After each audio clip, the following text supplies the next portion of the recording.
So hopefully this video is in 3 parts. And that's the last bit here. That's in my garage. That's where I get where I prepare my lumber to get on the other side of the house in that workshop. Don't ask why. We used to have 2 cars here, so my workshop was not there. And I actually like my little space there. It's not very big, but it's really nice, convenient, and nice here. So I prepare my lumber anyway. I have this big saw here, but you might not need one like that. And one of the most inconvenient thing on that saw was that the on-off switch were located right here, behind here. And obviously you can have a whole sheet of plywood on that thing. And when you have it, you pretty much back here. And now you have all that sheet and the start switch is down there.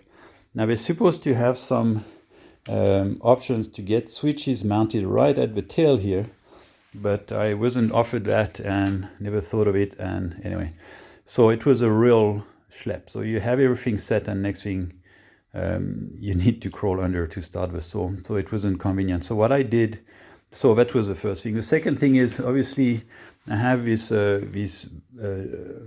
do you call, not a shop vac, but yeah, that thing, the sucker, with one, well, obviously it has one intake, and then I would swap between that tube and or that exhaust or that intake and this one as needed. But the thing is, sometimes I would forget the saw. So next thing, especially this saw pushes a lot of air, so the dust would go all around the place.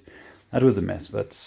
And I found, again, sometimes I'm here, I've set everything, and then I realize, oops, I forgot to connect that vacuum pipe thing. And also I need to switch on that stuff where the switch was there. Not convenient and a real schlep. So I thought, okay, let me try and do something that makes more sense. Obviously in a workshop where things are really set and all, you would have some pipes and all kinds of things, which I didn't want. So I modified 2 things. I modified my saw here, so now it receives a radio signal for the start, and the module is right there. You see the antenna. It's based on an Arduino. That was a little bit tricky because that's always all electronics in that box, and the logic to start and stop was a little bit, I was about to say fucked up, but you can't say that, can you?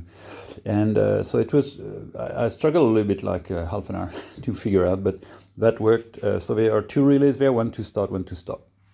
And it gets the signal from that box here. We'll talk about it in a moment. And this machine, I didn't modify anything. It starts and stops as it is. Here I modified that baby to get, and can I pull it? No, I can't. So basically what I did is I created a manifold like this. So in there's like a Y thingy, but it didn't exist on the market here. It was a bit of a schlep to get something, and especially because that's 120 millimeters, that's 104 inches. So it's a bit of a odd sizes and numbers. So anyway, I made my own thing there. In here you can see appearing one of the arms of a servo motor, same on the other side. The logic is in a box mounted where the switch used to be, right there where it says on off, and the antenna is right there. So it receives a signal and it opens the gate depending which signal it receives from that box. And the last part of the system is that box here that conveniently says saw and vac, in which case you can't get confused, and I do. And I started with a little fancy thing. I thought, oh yeah, maybe it would be nice if I can delay the vacuum by so much or so. It created all kinds of issues, so I actually disconnected that potentiometer, and anyway, that just counts the seconds remaining. So I'm not going to start it just yet because otherwise it makes too much noise. But the saw, when I start the saw here, it starts the saw, it opens the gate, the blast gate, and it starts the vacuum. And when I stop, it stops the saw, and after 10 seconds, stops the vacuum, closes the blast gate. When I press on vac here, it starts the vacuum, and that's it. And obviously it opens the gate and starts the vacuum for this machine. But also I use that pipe here sometimes for the big bandsaw here, because I use that one for resawing, and obviously it produces a lot of sawdust. So I put two, thank you Matthias Wandel, I put two collector there. I did some kind of surface, one at the back, one here, and basically it sucks 99% of the dust of that bensel, and that all works fine. And that's my second system for vacuum control or dust control, sorry, in my shops and or my two workshops, and it works really well for me now. Since I've installed that, I really struggle far less with dust and all kinds of issues, and I found it less frustrating, better for my health.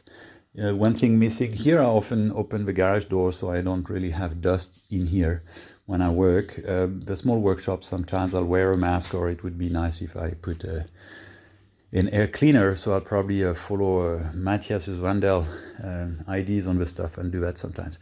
And by the way, this 50, I think it's 50 millimeter hose is just plugged at the back of the saw, because it's pretty much, it's a 120 millimeters that connects here, and I got this Y junction made, so a 50 for the blade itself, and then inside, after that, inside the saw, it's actually 100 millimeters to the blade. And that's about it. Hope guys you enjoyed.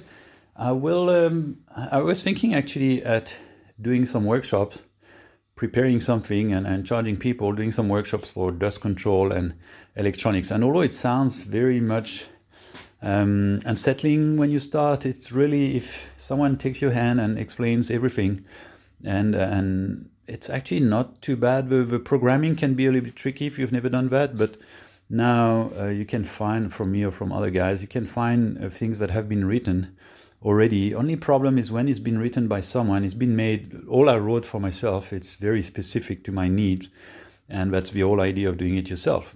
So if you don't program and you need something specific, you might struggle a bit, but it's worth understanding, learning. It's really not difficult, and it's really good fun. It makes a lot of difference in your day-to-day workshop environment, either as a hobbyist or as a professional. It makes much more sense to collect most of the dust and and be in a clean environment where things work as you want them to.